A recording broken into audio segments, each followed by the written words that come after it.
Welcome. Are you ready to take control of your life and develop successful ways to overcome fears and limiting beliefs? Today I have with me Terri Kozlowski of Cosmic Soul Solutions. She's an author and a certified life coach for people who want to master their fears.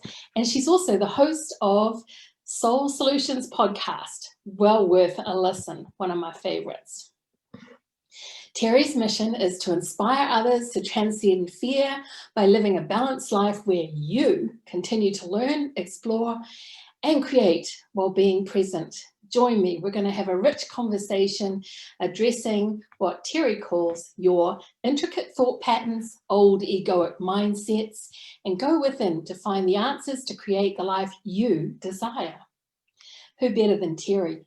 She's the author of the 2021 book, Transcending Fear, a memoir about overcoming sexual abuse, abandonment, and discover your authentic self.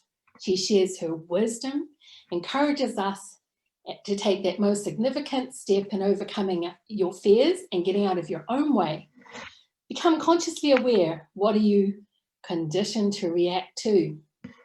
Terri, welcome. I'm looking forward to reading your book, Transcending Fear. Can you tell us about your book, please?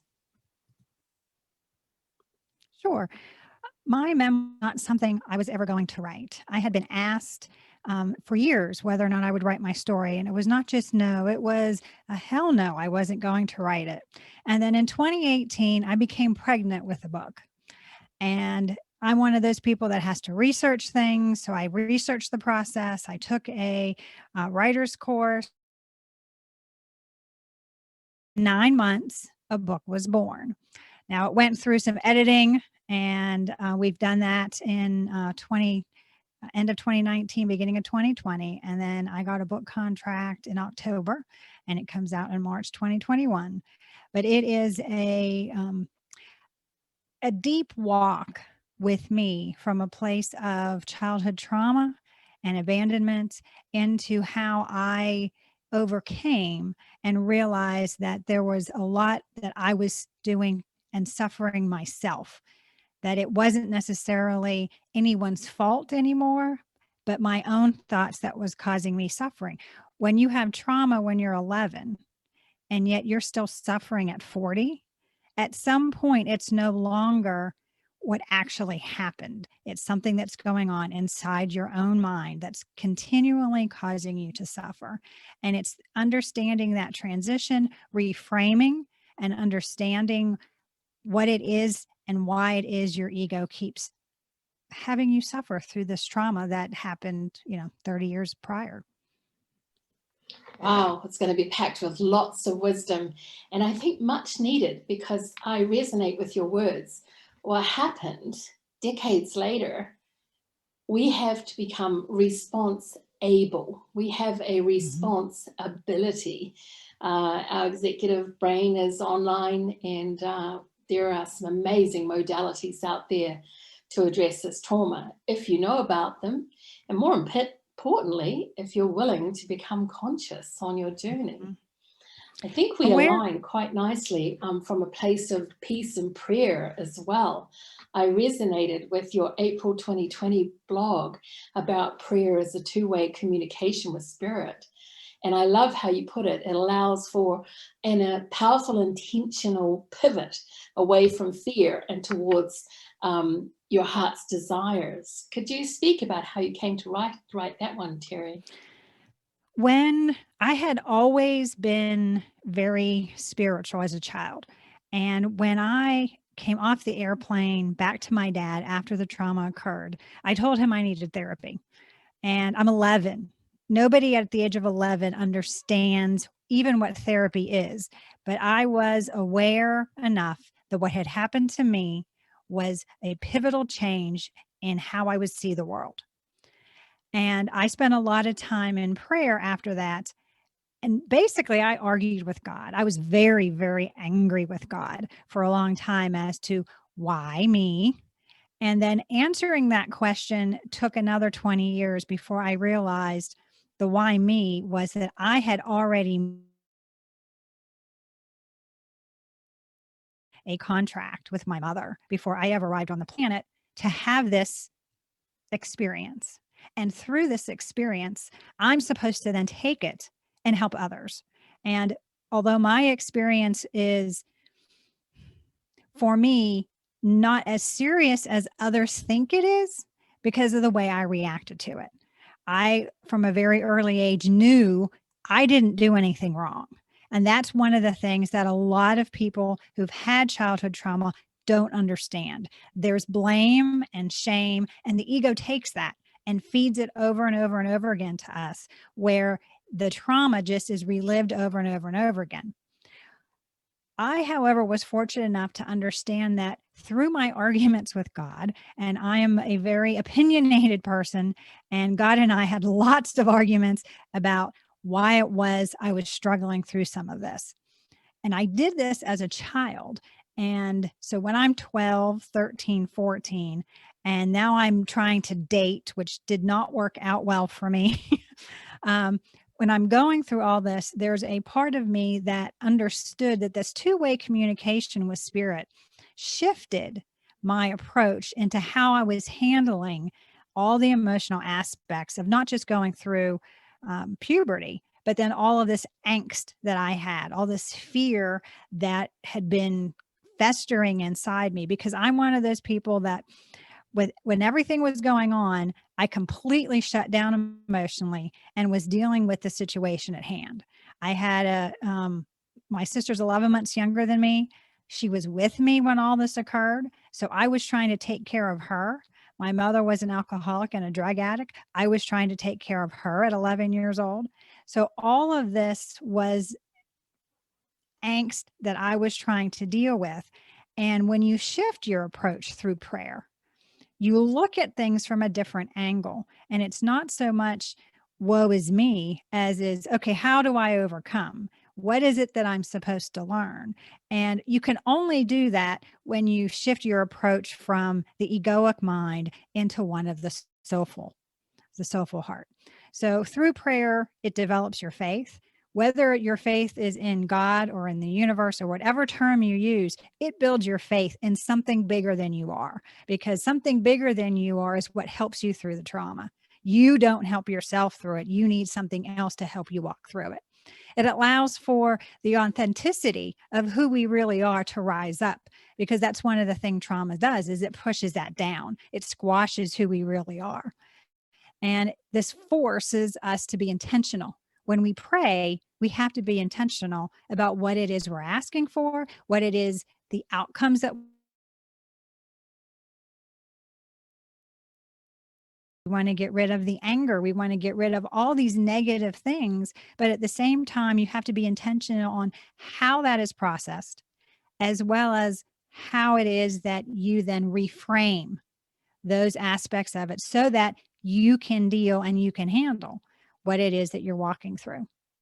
So one of the big things that happens when you pray is that your ego gets humbled, because it's no longer that forefront. It's no longer saying, hey, there's shame here. Hey, you shouldn't do that. Hey, you should be afraid because, he's a man.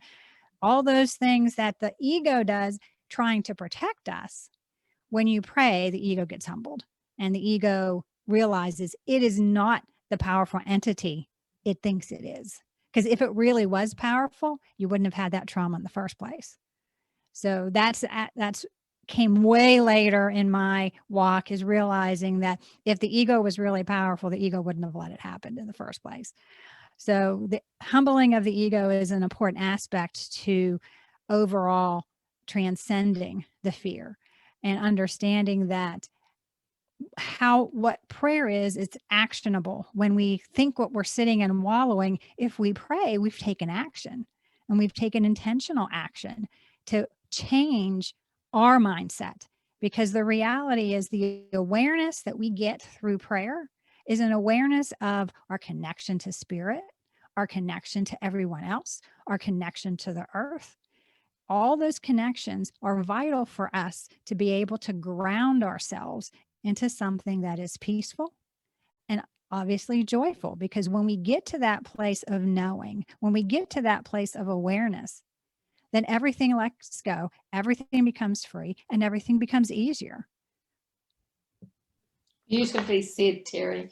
I really resonate with your thoughts.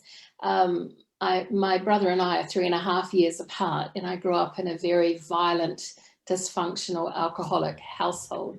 So very quickly, from 3.5, I was the little mother and parenting my parents. And my dad left when I was 8. So suddenly I had all these responsibility for cooking and babysitting and, well, pretty much the same old. Just more household stuff. I kind of turned into Cinderella. Mm-hmm. Terrible domestic goddess, though. Stays with me today, but I really resonate. And I can remember being on the front lawn saying, you know, God, what's the point? God, I want to be a child. God, everyone in my neighborhood can play, and I can't, you know. And I just became my old soul just took over, and we had to survive. There were no choices about how we got on with it.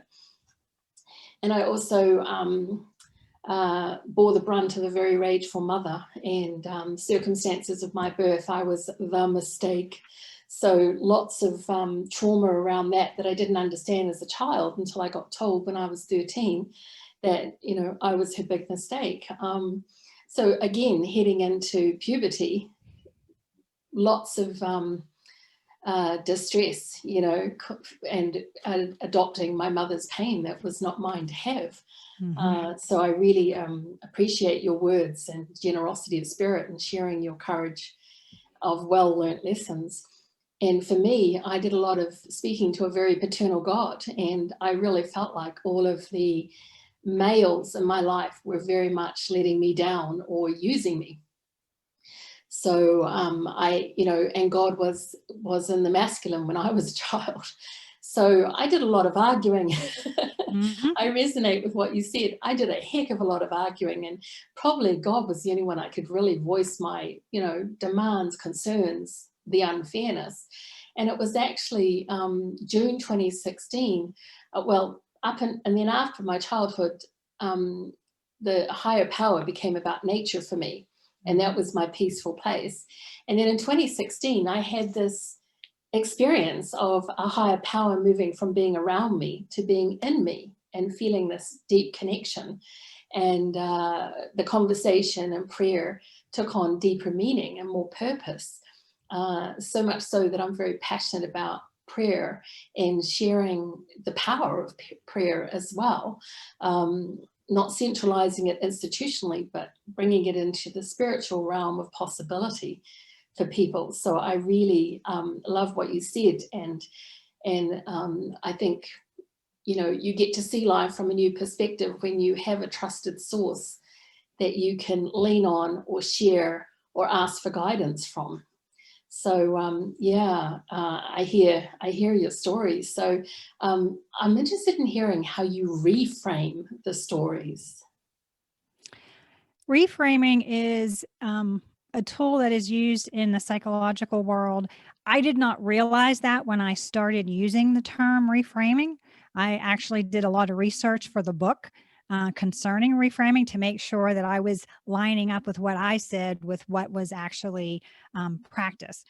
But what I was doing was understanding that if I changed my point of view about something, and it came out in college, and there's a story in the book where I talk about I had been sharing my story with certain people to get them to understand why I reacted the way I did to things, because how I react is based on my emotional well-being or my emotional lack of well-being. If something triggers me, it used to be if somebody came up behind me and touched me on the shoulder, I went swinging. I was turning around swinging at them. You don't touch me. So there were lots of things like that that I needed to be able to explain to people. And a friend in college turned to me and said, "You like being a victim." And I got irate. And I sat with that for a long time, very angry at first. But then I realized what he meant. I was getting something. My ego was getting something out of playing the victim. When you play the victim, there's certain things that occur. Number one, everybody leaves you alone. You know, they don't want, they're going to walk on eggshells. They're going to be very careful what they say. And at the time, I did want to be left alone. Let me do what I need to do, but I wanted to be left alone. So I was okay with that. And then I realized there was a lot of negativity that came with that. That meant that people were purposely not telling me the truth because they were afraid of how I would react. And I'm really big on truth. So when I started to change in my mind was, okay, yes, trauma occurred. Yes, technically, that's called victim. That's the terminology that is given to what had happened. But that's not who I am today. Who I am today is a survivor. Who I am today is somebody who can look on that experience and say, it shouldn't have happened. It wasn't my fault. I have no shame. I have no blame. I forgive the perpetrators. And because I walked through that process, I'm stronger. And now I can turn and help others who are in that same boat, who can't get past something. They're stuck somewhere. Been there, done that. I can help you get to the other side if you're willing to do the work. So from that aspect, reframing is about taking the situation and looking at it from a perspective of, what do I need to learn? How can I learn from this? Not so much why did it happen, but how can I make this into something that can be used to help others, to serve others? Because the reality is we all come to this earth to serve others. And you had said that your trauma started when you were really young, but we all get here. And I've heard you talk about your grandchildren.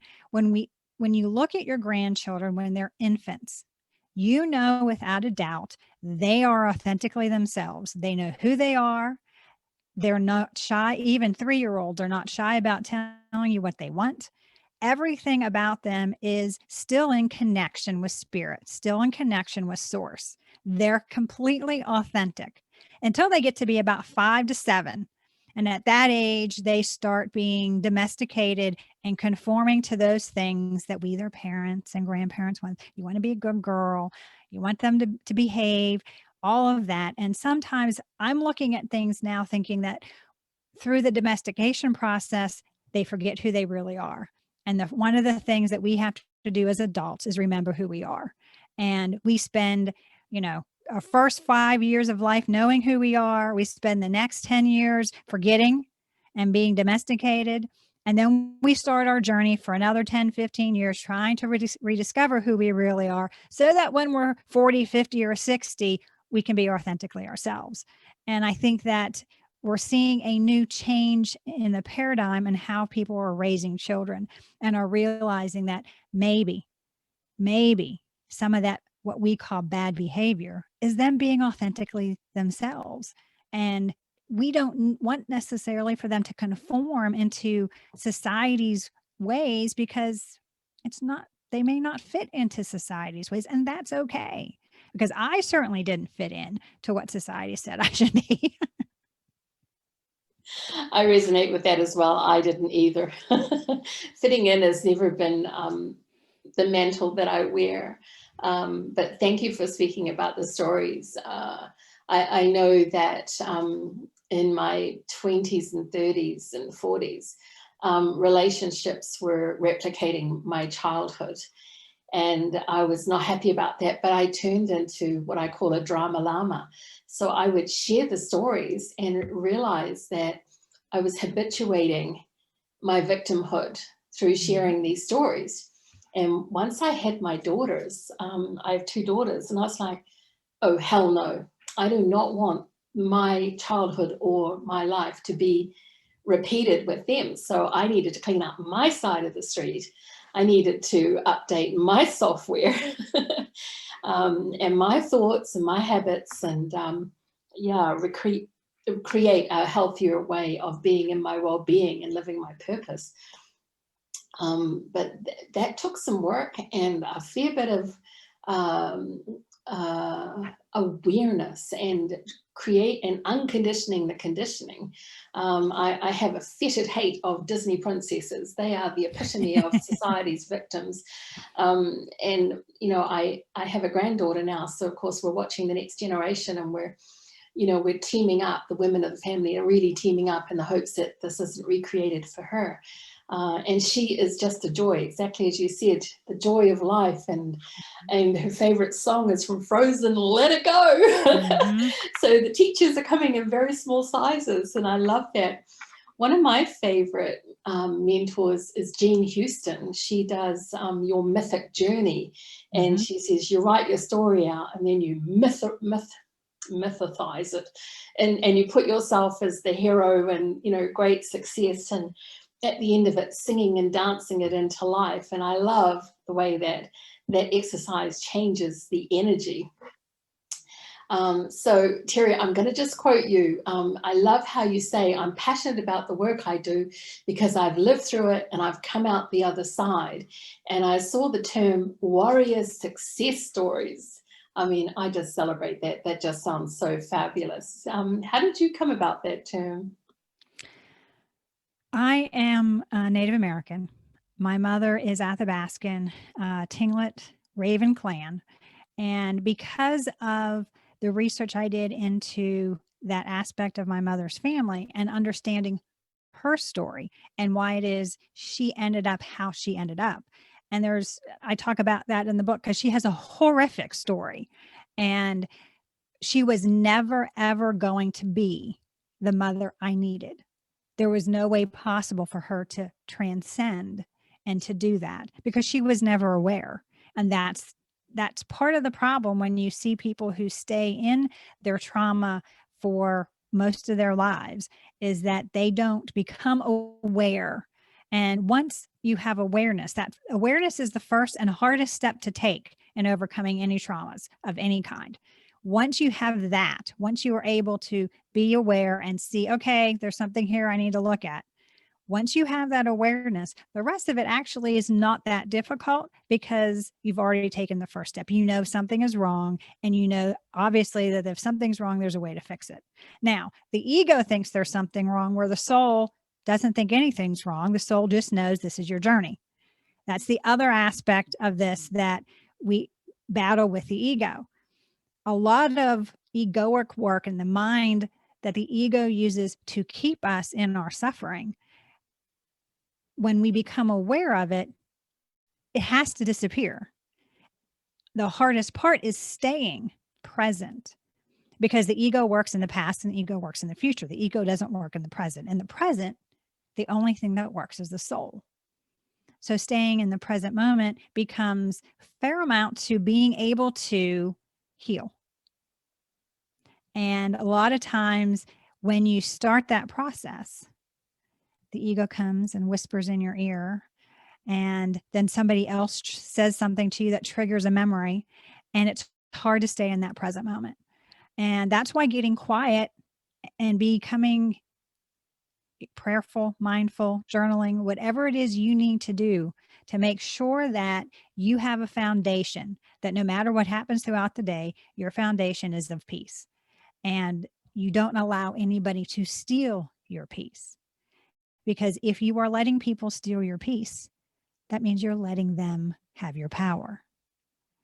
And ultimately, that power is supposed to reside within us. That power resides in a place where spirit connects us to the unlimitless power of the universe. That's what we have inside of us. But we shut that off when we are in the egoic mind, dealing with the past or worrying about the future. Depression is the past. Anxiety is the future. So if you've been diagnosed with one of those things, that's where your focus is. And getting into the present moment almost always eliminates that aspect of the egoic mind and staying present. Because staying present is where forgiveness happens. Staying present is where healing happens. Staying present is where all the manifestation occurs. So if you were looking at manifesting the perfect life that you desire, the life that you were born to have, you have to do it in the present moment. You can't do it worrying about the past or the future. Oh, perfect. And of course, we've had this powerful pause this year, which I find fantastic, led me into podcasting. So did it to me. Yep. I love what you said. Absolutely. The power of the present is amazing. And I totally agree with you. And the ego cannot stay in the present because to perpetuate its illusions, it needs the stories of the past and the fears of the future, as you perfectly put. And in the present is when you can illuminate what is happening for you. And for me, I am ever mindful that my thoughts and feelings are only visitors, that I can welcome them as I would a visitor, but I don't adopt everything a visitor wishes to gift me. I can say thank you and move on. But being human and egoic, I have this itty bitty shitty committee, and boy, let me tell you, the demons of the people who can trigger me are all on that committee. So I also have to be mindful in those moments where I'm not coping, or I'm hungry, angry, lonely, tired. The committee will step in and say, well, let me help you with that. And it is full-blown sabotage. So you are speaking very wise words. And I like the fact that you brought up your soul. Listening to your soul is a more recent practice for me, and communicating with my soul just brings me so much delight, because my soul has a fabulous sense of humor. In fact, most of our conversations happen just before I wake up in the morning. And it is not unusual for me to wake up chuckling over some nascent thought that is joyful or unexpected, or fortunately I live alone, I just burst into laughter, still half asleep, thinking, huh? And you know, it is just not what I would think. It's, well, I am my soul, but it's to realize there's this other part that is within me, bubbling with joy and trying to communicate. And if my world gets too noisy, it's time to listen to the quietest voice. It's interesting that you say it happens in the morning, because the reality is, for us to really communicate with our soul, there's a certain brain wave associated with that. And that's that brain wave that when you're coming out of sleep and you're going to sleep, that transition from wakefulness to being asleep is that wavelength in which the soul communicates. And it's been measured. The frequency there has been measured. So that is why it's easier for you to do at that point. When you truly are quiet and prayerful, or in meditation, or other times that's also been measured from I believe it's theta waves. And it's a powerful thing to know there's this other side of you. And that other side is always connected to spirit. That other side to you is always full of joy. It's always fully unconditionally loving yourself and others. And it's as you awake and your consciousness takes over, the egoic mind takes over, that all of that fades away. And it's so sad and so frustrating to watch somebody wake up in that joyful space, and as they go through their day, watch them change. Yes, well said, well said. In fact, I listen to my soul so carefully. I'm now in the habit of keeping a notebook and a pen on the pillow next to me. Good. So if I get some instructions, I immediately write them down, because I never remember in the morning. And I'm usually like shaking my head saying, oh my gosh, there was that fabulous thought. What was it? So, you know, and it often happens like 4 a.m. The blessing for me is I am an early bird, so it works well for me. Oh my. So Terri, please share about your podcast, Soulful Solutions. Soul Solutions was started because my son told me that my message needed to reach a wider audience, and that if I had a podcast, it would reach a younger audience. And I thought, okay, so I found a course, and technically that's how you and I met, was through that course. But when all was said and done, as soon as I got it started, like 3 weeks later, he said, Mom, now you need a YouTube channel. So, you know, because he watches all his podcasts on YouTube, supposedly. But since I started Soul Solutions, the idea was to connect with as many people as I could about the message of understanding that reframing how you perceive things ultimately changes the course of your life. And that it doesn't matter whether you had trauma in your past. It doesn't matter if you are fully in the egoic mind. You can transition, you can transcend out of the fear and overcome the limiting beliefs that we all have, because we're all human. And because of the humanness that we exist in society, and because of the domestication we've all been through, we have these things that we have to overcome. We have these obstacles in our way. That's part of our soulful spiritual journey. And I think that, I believe everybody comes knowing who they are. We forget who we are. And then ultimately our journey is back to spirit, back to our soul, back to being authentically ourselves. And we're seeing a larger transcendence of people moving in that direction, not staying stuck in the egoic mind as long as we've had in the past. Exactly. And I'm going to revert back to prayer one more time. I love the serenity prayer because it reminds me of all the things I cannot change and the one thing I can change, my thoughts, feelings, actions. And that just helps me stay at peace no matter what the chaos is or what my internal chaos or external chaos is. So yeah, I totally agree with it. So Terri, you also have Cosmic Soul Solutions Services. This is the place for you to share about what you do and let listeners know. Cosmic Soul Solutions is the company I have to do my soul coaching. I do one-on-one clients. Next year in 2021, there'll be a course that will come out on reframing to tie in with the book, Raven's Transcending Fear, that comes out in March of 2021. And everybody can reach me at my website, terrikozlowski.com, and I can help anybody who's willing to do the work. I have been able to help. If you are unwilling to do the work, then I can't help you. So let's just put that out there. But if you're willing to do the work, I have taken people who have been in utter depression on antidepressants in 12 weeks, have come off their medication and are content and happy, married with children and having the best life. They never thought they could have the life that they're currently living. I have another client that is one of my super fans. She loves the transcendent work that we've done to give her a different perspective and understand her worthiness. That's one of the things that we women have issues with, is understanding that we are worthy just as we are. We don't need to do anything. We don't need to change how we behave for somebody else. And that's really difficult for a lot of women to understand and comprehend, because we've been trained from our parents, from our grandparents, from society, that we are to be an accessory.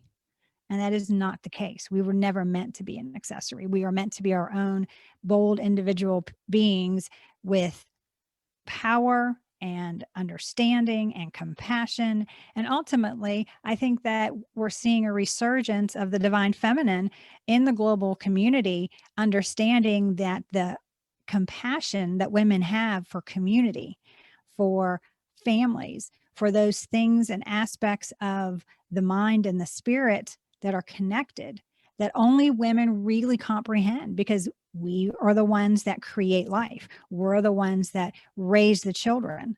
And we have a different perspective because of the creative aspects that we have within our bodies and within our minds. Exactly. And we've officially moved into the age of Aquarius, which is the divine feminine as well. Well, Terri, I really am grateful that you had time for this today and your generous sharing of wisdom, and celebrate your contribution with much appreciation in the world. Thank you for having me, Michelle. I've enjoyed Thanks, it. Terri. Okay, so to close the show out, I'm always open to conversation. So if you have someone who feels that something has resonated with you on today's interview or an earlier episode, feel free to reach out to me on any social media platform and we can continue the conversation.